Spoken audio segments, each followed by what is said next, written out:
Monday. It's a beautiful day here in Arizona. I just wanted to touch base on this book that I've been reading. It's page 152, Women Who Run with the Wolves. Forgot to put the with the wolves on the title. Myths and Stories of the Wild Woman Archetype by Clarissa Pincola Estes, PhD. Sometimes we cry and they're healing, right? Some of our tears are healing, and sometimes we cry out of anger, and well, we need to cry. Sometimes we need to cry. So, anyway, I'm just going to read you just a very, very short part here. Giving the tear on page 152. As a fisherman sleeps, a tear is released from the corner of his eye. Skeleton woman spies it, is filled with thirst, and awkwardly crawls to him to drink from the cup of his eye. What? We ask. Could he be dreaming that would cause such a tear to come forth? Tears carry creative power. In mythos, the grieving of tears causes immense creation and heartfelt reunion. In herbal folklore, tears are used as a binder to secure elements, unite ideas, join souls. In fairy tales, when tears are thrown, they frighten away robbers or cause rivers to flood. When sprinkled, they call the spirits. When poured onto the body, they heal lacerations and restore sight. When touched, they cause conception.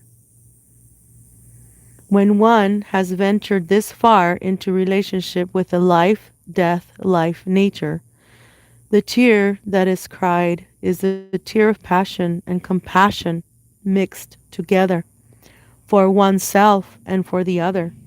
It is the hardest tear to cry, and especially for men and certain kinds of street tough women. The tear of passion and compassion is most often wept after the accidental finding of treasure, after the fearful chase, after the untangling, for it is the combination of these that causes the exhaustion, the disassembling of defenses, the facing of oneself, the stripping down to the bones, the desire for both knowledge and relief. These cause a soul to peer into what the soul truly wants and to weep for loss and love of both. As surely as Skeleton Woman was brought to the surface, now this tear, this feeling in the man, is also brought to the surface. It is an instruction in loving both self and another, stripped now of all the bristles and hooks and shives of the daytime world. The man draws Skeleton Woman to lie beside him, to drink and to be nourished by his deepest feeling. In his new form, he is able to feed the thirsty other. Her ghost has been summoned by his weeping ideas and powers far off in the psychic world, unite over the warmth of his tear. The history of the symbol of water as creator, as pathway, is long and varied. Spring comes in a rain of tears. Entry to the lower world is upon a waterfall of tears. A tear, heard by anyone of heart, is understood as a cry to come closer.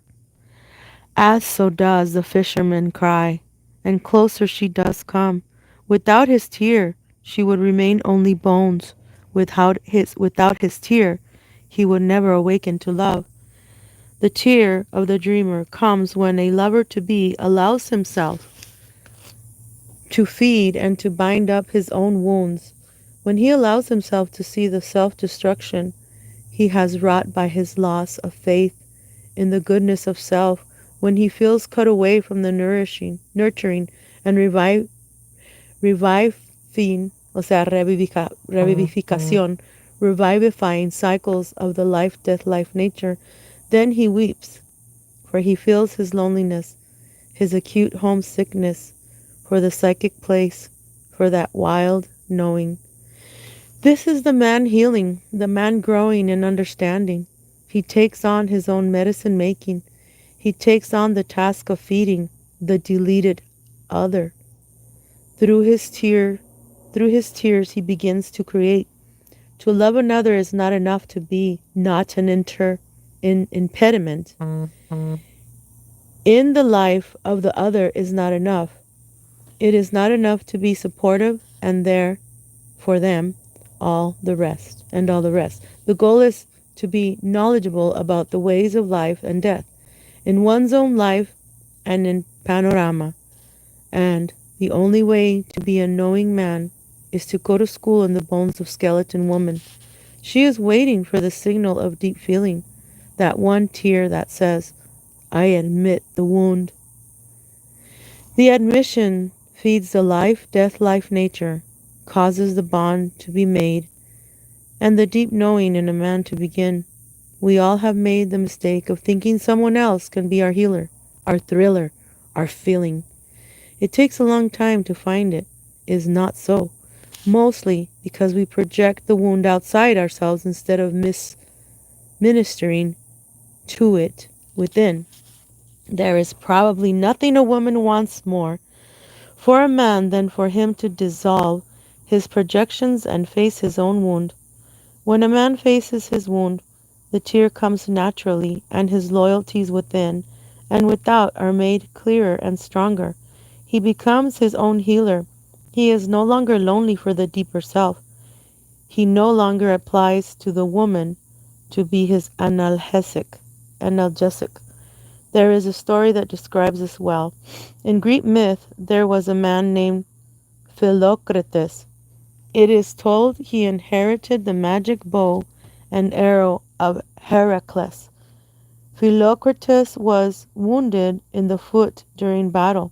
However, this wound would not heal, and instead grew so malodorous and his cries of pain so horrible that his companion abandoned him on the island Lemnos and felt him there to die.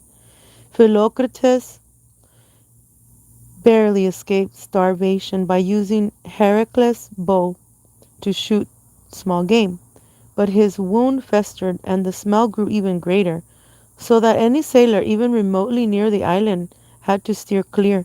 However, a group of men conspired to brave the stench of Philocrates' wound in order to steal the magical bow and arrow from him. I think I'm reading it wrong. It's Philoctetes. Philoctetes. Okay, page 154.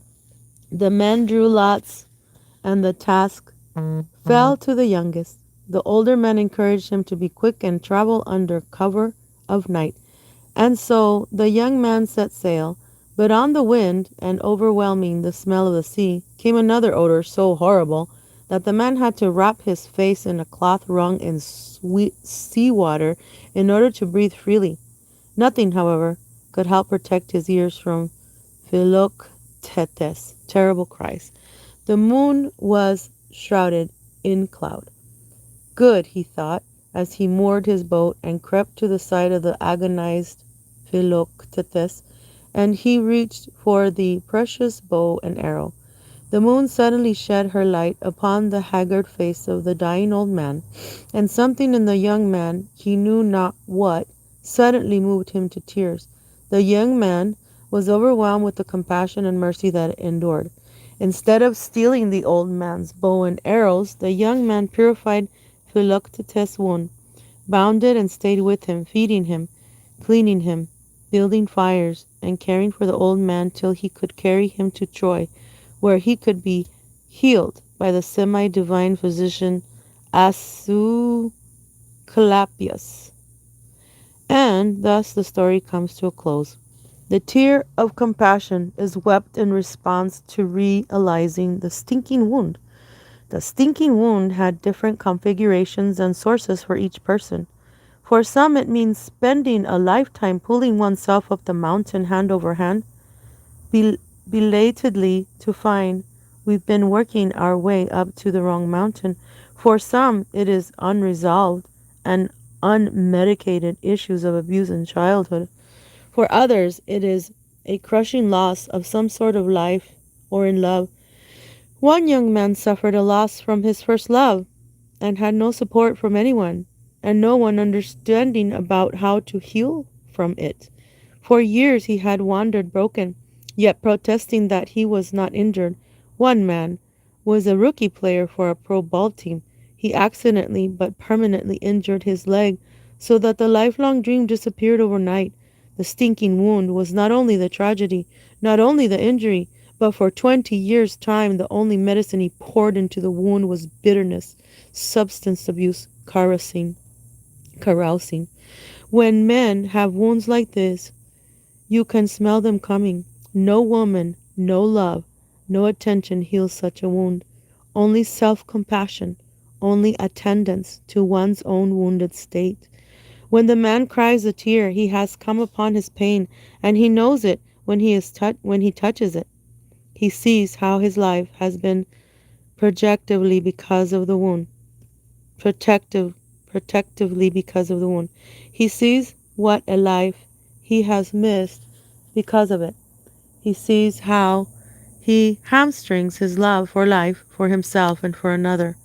In fairy tales, tears change people, remind them of what is important, and save their very souls. Only a hardness of heart inhibits weeping and union. There is a saying I translated from the Sufi long ago, a prayer, really, asking God to break one's heart. Shatter my heart so a new room can be created for a limited, sorry, limitless love. The internal feeling of tenderness that moves the fisherman to untangle skeleton woman also allows him to feel other forgotten longings, to resurrect his self-compassion, because he is in a state of innocence, that is, thinking all things are possible. He is unafraid to say his soul's desires. He is unafraid to wish, for he believes his need will be met. It is a great relief for him to believe his soul will be fulfilled.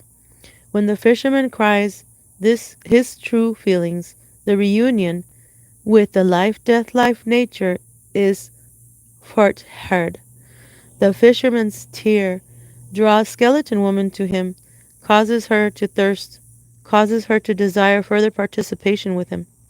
As in fairy tales, tears call things to us. They correct things, provide the missing part or piece. In the African tale, Golden Falls, a magician shelters a runaway slave girl by crying so many tears he creates a waterfall under which she takes refuge. In the African tale, Bone Rattle, souls of dead healers are summoned by the sprinkling of children's tears upon them, upon the earth. We are reminded again and again of this great the power of this great feeling. There is drawing power in tears, and within the tear itself, powerful images that guide us. Tears not only represent feelings, but are also lenses through which we gain an alternative vision, another point of view. In the story, the fisherman is letting his heart break. Not break down, but break open. It is not the love of La Teta, the breast milk mother, he wants. Not the love of lucre, not the love of power or fame or sexuality. It is a love that comes upon him, a love he has always carried within him, but has never acknowledged before. A man's soul is seated more deeply and more clearly as he apprehends this relationship. The tear comes, she drinks.